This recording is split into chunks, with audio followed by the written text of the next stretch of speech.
శబరిమల అయ్యప్ప ఆలయంలో మకరవిల్లకు నేటితో ముగిసింది. ఆలయాన్ని మూసివేశారు. 2026 శబరిమల మకరవిల్లకు మహోత్సవంలో భాగమైన స్వామి దర్శనం జనవరి 19 రాత్రితో ముగిసినది. ఈరోజు సాయంత్రం 6 గంటల తరువాత భక్తులను పంబా మీదుగా అనుమతి నిలిపివేశారు.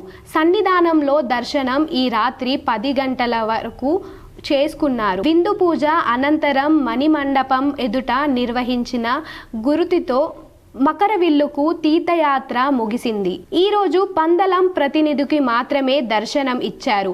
ఉదయం 5:30 గంటలకు గణపతి హోమం అనంతరం తిరువనం పందలంకు బయలుదేరింది.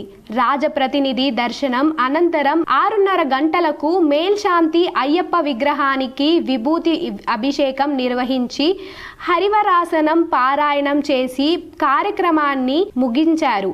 పంబా నది నుండి సన్నిధానంకు రాకపోకలను నిషేధించారు. తిరిగి ఫిబ్రవరి 12వ తేదీన మళ్లీ మండల పూజలకు 5 రోజులు ఆలయం తెరిచి ఉంచుతారు.